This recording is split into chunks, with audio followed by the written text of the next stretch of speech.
Coucou mes petites patates. Bon alors pour cette semaine, le planning était un peu perturbé, hein, forcément, les fêtes, le Covid, tout ça.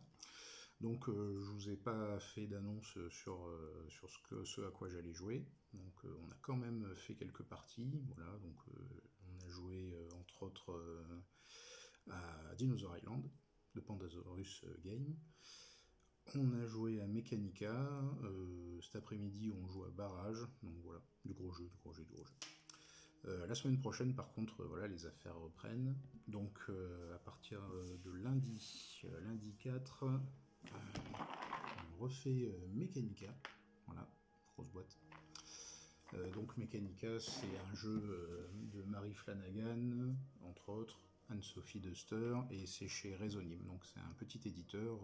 Le jeu est vraiment super bien, c'est avec des tuiles, des usines. Tout est vraiment bien goupillé, ça fonctionne bien, c'est rapide.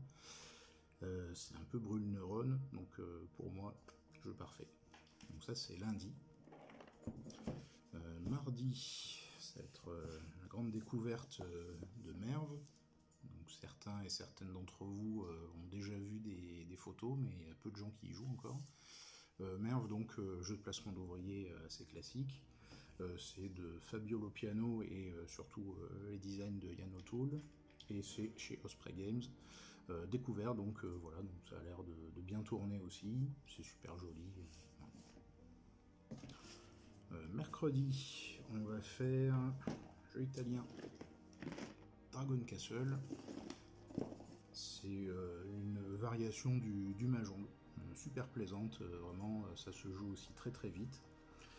Voilà, ça va nous changer des jeux qui durent 4 heures. Mais, donc Dragon Castle, ouais, super bien. On a fait déjà pas mal de parties, c'est très rejouable, c'est très plaisant, c'est pas compliqué du tout, ça va vite, on pige vite les tactiques à faire pour marquer des points.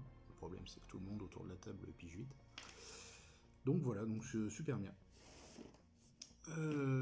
Jeudi, on va essayer encore un nouveau jeu, les cadeaux de Noël. Donc Wayfinders. Wayfinders, c'est encore chez Pandasaurus Games, donc comme Dinosaur Island, etc. C'est de Thomas Dagenet-L'Espérance. Petit jeu apparemment, mais voilà, ça tourne. Ça a l'air pas mal. Voilà, je vous montre ici. Donc c'est des tuiles, c'est du placement, c'est de la rapidité, il y a des ressources à récolter pour construire ces petits aérodromes. Voilà, de 4 joueurs, 45 minutes max. Voilà. Ça a l'air très très bien. Et donc vendredi, Tokyo Tsukiji Market.